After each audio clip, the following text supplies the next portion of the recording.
Lisa says, so what does feminine mean? Let the man lead. Well, that's something that is an indication that you are in your feminine, right? If a guy is leading and you're kind of following, but it's not like follow him to anywhere and whatever he does and allow him to be abusive and, be a doormat and all that kind of stuff, right? You have strong boundaries. You need to have strong boundaries and know what you want, know what you don't want, and only allow him to lead you into places that are okay, right? And so you have to initially start out trusting yourself and your own intuition. And when you're coming from a place where you trust yourself and your own intuition, it's a lot easier to allow men to lead interactions and conversations and different things because you can trust yourself to make sure that you're not going to allow yourself to get into weird situations or do things that are not in your best interest and all that kind of stuff, which is one of the reasons why it's important to really believe in your own value. Because if you believe in your own value, then when a guy does that kind of a thing, you will be like, whoa, that's not okay. It's not okay.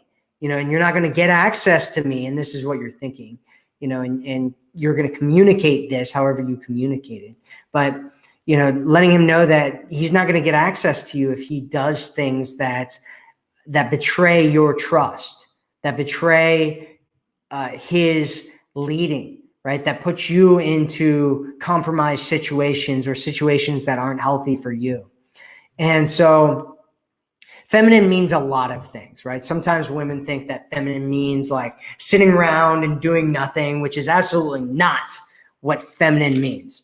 And if you look at feminine women and the entire idea of feminine and kind of the history of femininity, you'll see that women are doing lots of things, right? Femininity is expressive, it's movement, it's, doing all this stuff. You can do lots and lots of stuff.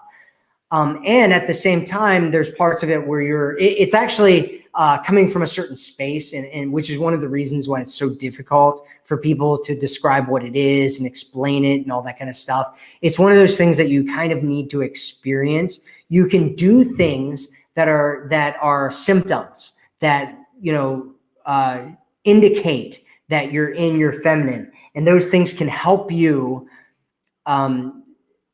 experience femininity and get into your femininity. But ultimately, it's really about where you're coming from. It's about coming from this kind of confident, kind of energetic place where you're kind of free. You're free and expressive, and you're not bound by anything, and you're just allowing yourself to do whatever it is.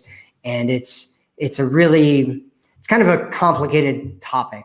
And which is why I a lot of times refer things over to my amazing colleague, Helena Hart, and our program Feminine Enchantment, because she's really good at helping women get into that.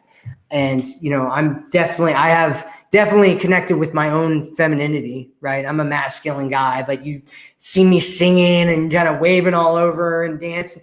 I'm dancing sometimes. This is white man dancing 101 right here.